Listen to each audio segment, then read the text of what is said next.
My name's Rachel, and I'm the Creepy Crone. I'm a writer and a crafter, and I love all things spooky. I'm part of a group of women who are here to show you that living the creepy, chaotic, or crafty life doesn't stop at 50. It's okay to be spooky. It's okay to be artsy. It's okay to be you. Welcome to the Crone Cartel. Hello, my cronies! In today's video, I would like to talk about why you should watch the 1922 silent horror movie Nosferatu, directed by F.W. Murnau. We're going to start by talking about the drawbacks to watching this particular movie. One drawback, of course, is that modern audiences are not accustomed to watching black and white movies in general, much less silent movies. Although silent in this case is a bit of a misnomer because there is actually music. There's a whole soundtrack that was created and recreated for this particular movie. If you watch the version that I did, which is on Shudder, and as an aside, this video is not sponsored by Shudder. I don't have any sort of affiliation with Shudder. I just love watching Shudder. I have a subscription that I pay for myself, and I watch it a lot. I watch a lot of stuff on there. And they do have a version of Nosferatu, which has been digitally remastered, a whole soundtrack added on, a score, basically. So it's not silent, as in you're just watching this movie in utter silence. It just means that there is no actual audio dialogue, so that all the dialogue appears in title cards on the screen. So you have to read it. And that's part of the problem as well. A lot of modern audiences are accustomed to maybe multitasking while they watch a movie, because they can hear the sound effects, they can hear the dialogue, and so they can, go get up, go get a snack, glance at their phone, and still kind of keep up with what's going on with the film. But this movie, because it is silent, it forces you to pay attention to it. And so that can be sort of a turnoff or a drawback for modern audiences. And also, like I said, a lot of modern audience members don't like watching things in black and white. I'm kind of accustomed to it because I'm Gen X. And so when I was growing up, you had on afternoon TV, they would rerun a lot of black and white TV shows like I Love Lucy, The Dick Van Dyke Show, early seasons of Bewitched, I think, were black and white. There were a lot of 60s black and white TV shows that were syndicated. And so you get home from school, you turn on the TV, and you would watch sort of a combination of black and white and color TV shows. It was the same thing with movies. A lot of late night TV shows, the horror movie marathons and stuff like that, they would show the classic black and white movies. So I kind of grew up half and half. I would watch color, but I would also watch black and white. So it's not as much of an adjustment for me as it is for, audiences who grew up full color and really did not have a whole lot didn't have a whole lot of exposure to black and white media. One of the other drawbacks is that there are plot holes you could drive a truck through. Why is the doctor even there? Like, all he does is show up and talk about carnivorous plants like the Venus flytrap. And then at the end, Hutter goes and is like, oh, get the doctor. And he shows up and he doesn't do anything. So it's like, why is he supposed to be like the Van Helsing stand-in substitute? But what is he even doing? So you can't really tell in the movie because of the lighting, but we assume that because Orlok is vulnerable to sunlight, that he's probably carrying his coffin from the ship to his house under the cover of night, and so probably most people in the village are asleep. But at the same time, are there no guards walking around? You know, like no night watch? As there aren't any light sleepers or insomniacs? Like, how did he carry a whole ass coffin, carting it around under one arm, just roaming the streets, and nobody clocked it? Like, how does that happen? And this is something that I don't really understand about Dracula either, but is it really a good idea to kill the entire crew of the ship you're on mid-voyage? You know, with Orlok, he couldn't come out of his coffin in the daytime. So how did he keep it? Talks about how the foul breath of the Nosferatu kept the sails going. How did he do that during the daytime? Like at night, yeah, I get it. But during the day, was he just sort of, you know, floating along and hoping it went the right direction? I don't know. It just didn't seem to me to be a very good, like, at least keep one guy who knows how to sail the ship alive till you get into port, you know, and then you can kill him or just let him go. I don't know. But it doesn't seem like that's the smartest move to make. One of the other drawbacks, historical inaccuracies. Ruth's clothes and hair in particular. Everything that she wears, well, I won't say everything. Almost everything that Ruth wears looks more like 1922 fashion than 1830s fashion. Ellen, with her ringlet curls and her dress, her costumes look 1830s, and so do the men's costumes. Ruth, however, no, her hair and her dress is straight out of 1922. And if you look in the crowd scenes at the extras, some of them are wearing pretty modern clothes as well. So also the lengths of the dresses for both Ellen and Ruth were too high for 1830s fashion because they were well above the ankle. They were kind of short for the 1830s. Another thing that might throw off modern viewers is it is pretty campy and overacted because, you know, at this time, film was still a very, very new, it was a young medium, and actors were making the transition from the stage to film. And so they really weren't quite accustomed to the closeness and immediacy of a camera versus having to project to the back row. It was an adjustment. And so the costumes were like, oh my God, the eyebrows on Knock. Like, yeah, the back row would definitely see those eyebrows. And so the facial expressions were exaggerated. The movements were exaggerated because I think that the actors were more accustomed to having to project for the theater audiences, stage performances, rather than adjusting and kind of dialing it back to allow for the more subtle nuances that the camera could capture.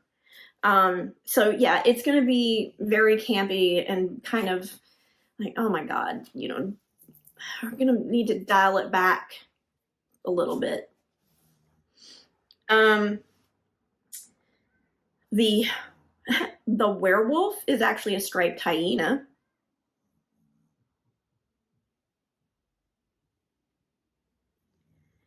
And then last, but definitely not least, the blatant anti-Semitism. In 1922, in Europe, some European countries, anti-Semitism was on the rise. I mean, World War II was a coming.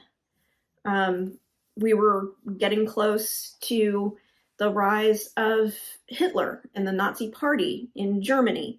And so the seeds of that anti-Semitism were already there. And, the anti-Semitism was not new. It had been going on hundreds of years prior to 1922. You can trace it back and see it in works by Shakespeare, the Merchant of Venice and Marlowe with the Jew of Malta. And prior, anti-Semitism was kind of like an underlying thread in Europe for hundreds of years.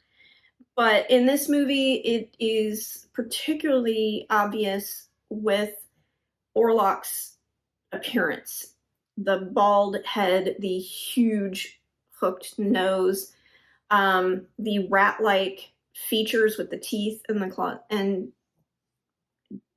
there was anti-Semitic propaganda that compared Jewish people to rats. So that was just an ugly side of what was going on in the world at that time. And it came out in the depiction of Orlok and his association with the rats and the plague, the spreading of the disease. All of that is not even very subtle anti-Semitic imagery and associations. And that alone may be enough to turn off some viewers. But if you are the type who can separate it and say, okay, well, it was a product of its time, separate the art from the artist, then here are 5 top reasons why you should watch F.W. Murnau's Nosferatu. So the first reason, I admit, is kind of petty, but watching this movie is actually a big middle finger to Florence Stoker. At the time that this movie was made, Bram Stoker, the author of Dracula, was dead, but his widow, Florence, was still alive and still keeping a very iron grip on his estate. And she did not want anything made that she did not have direct approval of. David J. Schall wrote a whole book about the making of Dracula and spent a lot of time and detail talking about the issues that Murnau and Nosferatu faced thanks to Florence Stoker in his book Hollywood Gothic. And so when Murnau made Nosferatu, he did not have permission. He couldn't get permission to make an adaptation of Dracula like he wanted to do. And so basically what he did is what a lot of fan fiction writers have done over the years.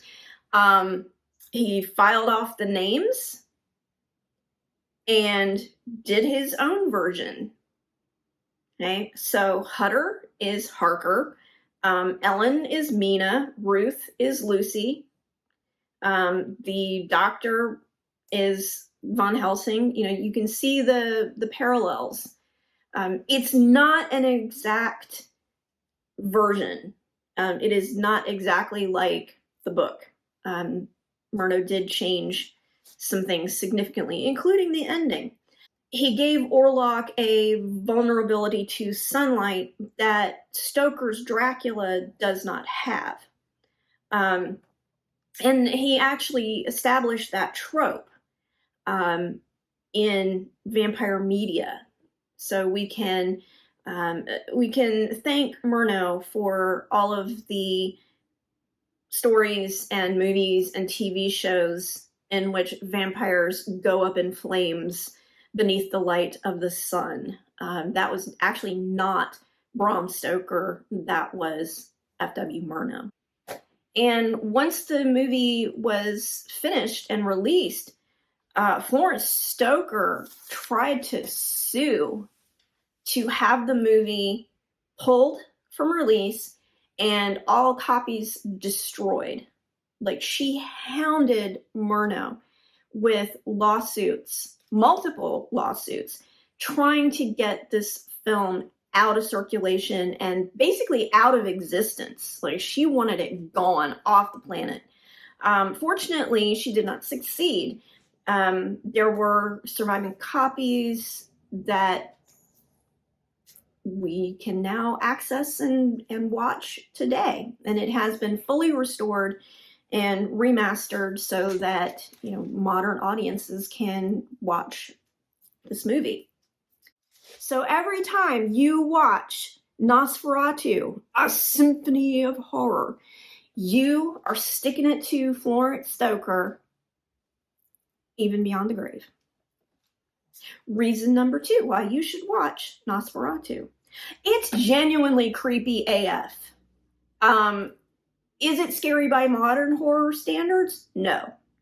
Unless you are very, very, very, very easily frightened, you can watch this and be fine. There aren't any jump scares. There's no blood, no gore, nothing. But it has some legitimately creepy visuals. Max Schreck as Orlok is, I keep coming back to the word creepy, but that's the only way to describe his performance. Creepy, stalkery, dangerous, just, whoa. And some of the way that Murnau used shadow imagery and shadow effects are particularly effective, such as in the scene where Orlok is climbing the stairs on his way to attack Ellen in her bedroom. The way that, I believe it's in the scene in the ship's hull where one of the sailors opens the coffin and Orlok just straight up. He goes from this to this and rises from his coffin. Just, that's creepy. So yes, there's a lot of creepy imagery throughout the movie. Reason number 3. This is a good example of early special effects in movies. Murnau really pushed the envelope in terms of what early film could do. For example, he used stop motion effects to create the illusion of Orlok's telekinesis. There were doors in Orlok's castle that literally did not have doorknobs or handles or anything. They were just smooth doors. Does Orlok care? No, because Orlok could open the doors with the power of his mind. Hutter had to kind of grab the edges and pry it open. No, Orlok could just stand back, swing open the door, and enter dramatically. So yes, and Murnau also used the stop motion effect to show Orlok covering himself with his coffin lid. You know, it's like he never did anything that remotely resembled manual labor except carrying his coffin. I guess he was trying to protect his talons. Really good use of imagery, such as using shots of the waves, the oceans coming in and getting like stormy as a way to show the building tension as Orlok crossed the ocean and Hutter was trying to get there before him over land, and Ellen was sitting on the beach. You know, it was a way to heighten the emotion and heighten the sense of urgency as all of these characters sort of converged in this little village. Reason number 4 It did establish some early cinematic vampire tropes, such as the sunlight being fatal to vampires. In addition to establishing the sunlight trope, Murnau also harkened back to folklore in making Orlok this very cadaverous looking creature, monster. Modern audiences are more accustomed to vampires that look relatively normal. You know, they might have a little bit of pallor if they haven't fed. They might be colder to the touch if they haven't fed. But they don't look like corpses, generally speaking. That is actually something that developed later. It started with the Universal version of Dracula, starring Bela Lugosi, and it led us all the way up to Lestat and Louis and Angel and Spike and all of these modern vampires who can pass for human. A lot of times we don't see their monstrousness until they go into a feeding mode, like the Buffy vampires, where they got the more bestial features once they started to go into feeding mode. But in folklore, most folklore around the world, vampires were corpse-like. They were cadaverous. They were undead beings that did not look normal. They did not look like normal human beings. They were not attractive. So Murnau called upon centuries of folklore when creating Orlok to be this monstrous, inhuman creature, even when he fed, and he fed a lot in this movie. It didn't help. He still looked the same. Whereas in Stoker's novel, there's a thread where when Harker initially meets Dracula, he looks like an old man. But as he starts feeding more and more regularly, then his appearance changes and he starts looking younger. I think that's right. I need to double check that because it's been a hot minute since I've read the book. And I might be thinking of the Coppola movie. Jonathan, what is it? It is the man himself. Look, he's grown young. But I do know that in the book, I can quote it.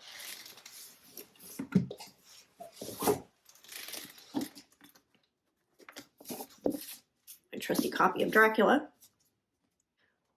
Within stood a tall old man, clean-shaven, save for a long white mustache and clad in black from head to foot, without a single speck of color about him anywhere.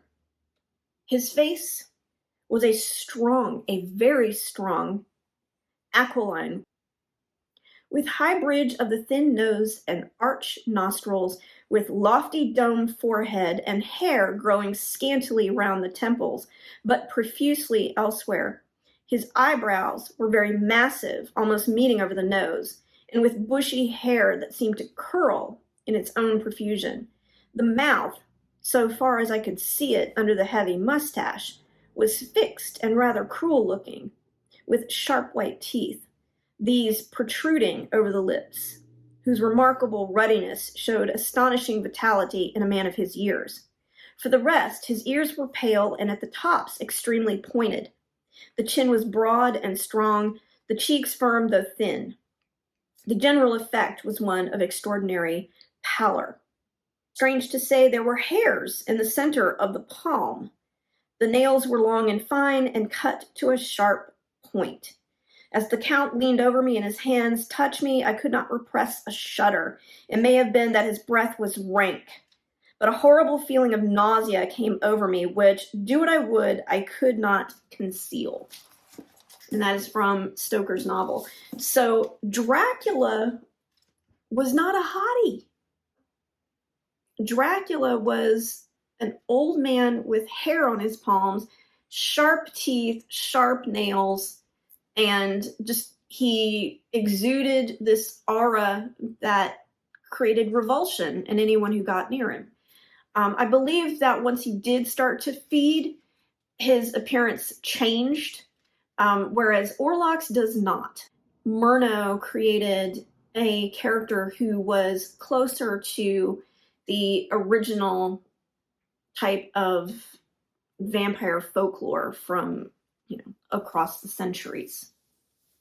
And finally, the fifth reason to watch this movie, it's actually good.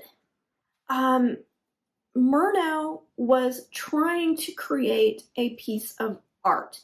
He was treating film, this brand new medium, as an art form. And so he was incorporating visual imagery with the carnivorous plants, with the rolling ocean waves, with the rats. He was creating not only horrific imagery that intensified the sense of horror for the audience, but also created this artistic imagery that enforced the themes of the film. And for all the plot holes, and the historical costuming issues, it actually is a good film. Murnau was trying to create art within the confines and limitations of early film as a medium. And so for that reason, because it is an early adaptation of a very famous novel, because it is an early horror movie, because it is an attempt to use film as an art form, I think that that's why Nosferatu holds up, and that it is still being shown and watched by people to this day. I think Nosferatu is a film that anyone who is a fan of vampire media, you should watch it, because this is one of the early popular vampire representations. There had been other forms of vampire media prior to this. There is The Vampire by John Polidori, which is allegedly about George Gordon, Lord Byron. There was Varney the Vampire, which was a popular Penny Dreadful. There was, of course, Stoker's novel was popular.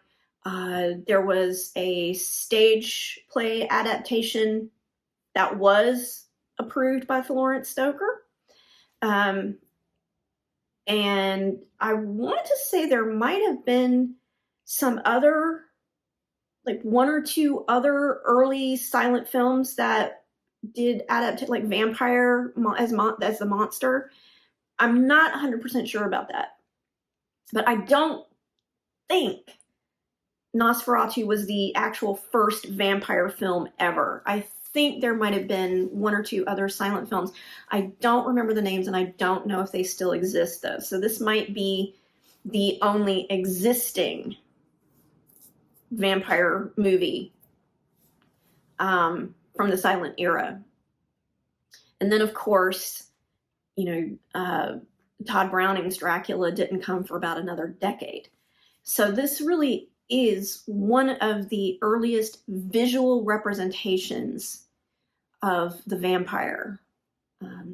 So yes, if you are a fan of vampire media, I think to kind of understand the history of where vampire media has come from and how it's evolved, you know, watching Nosferatu is part of that.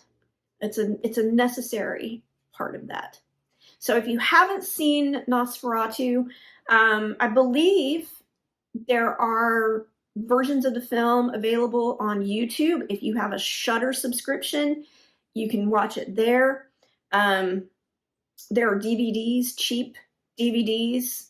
You can probably find one on Amazon. It's not hard to get a copy, and I don't think it's particularly difficult to watch it free online. So if you don't want to actually pay money for it, I'm pretty sure there are full film versions up available on YouTube and probably other, you know, other areas as well, Tubi, Vimeo, places like that.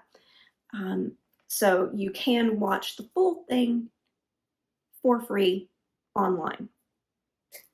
And that's it. Those are my 5 reasons why you should watch 1922's Nosferatu.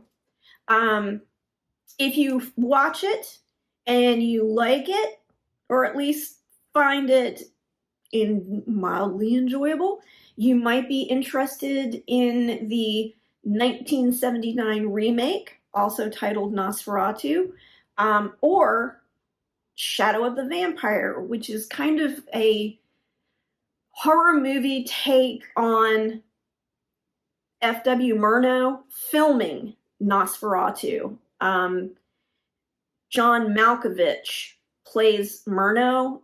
Eddie Izzard plays Hutter, I think. But it's basically, what if Orlok was a real vampire? What if F.W. Murnau filmed Nosferatu with a real vampire? That's the whole premise of Shadow of the Vampire. Really, also a really good movie, really creepy, kind of unsettling. I've only seen that movie one time and it stuck with me.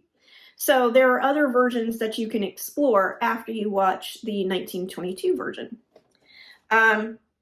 If you have seen Nosferatu already, comment down below and tell me what you thought of it. Did you like it? Did you not like it? Could you not get through it? If you enjoyed this video and you would like more Crone content, please like and subscribe to our channel.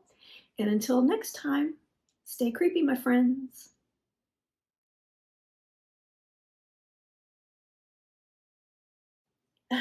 Yeah, we're not going to talk about Twilight vampires and the spark. We're not going to talk about Twilight vampires and the sparkling thing.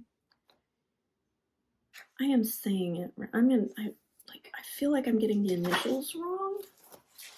Let me double check that it is actually FW because I'm paranoid.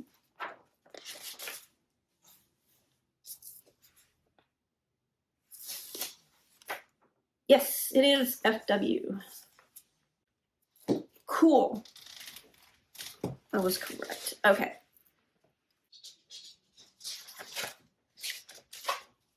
And where are my reasons? There they are. And I'll be back with another video soon. Until next time. Oh God, no, I'm not doing the finger guns.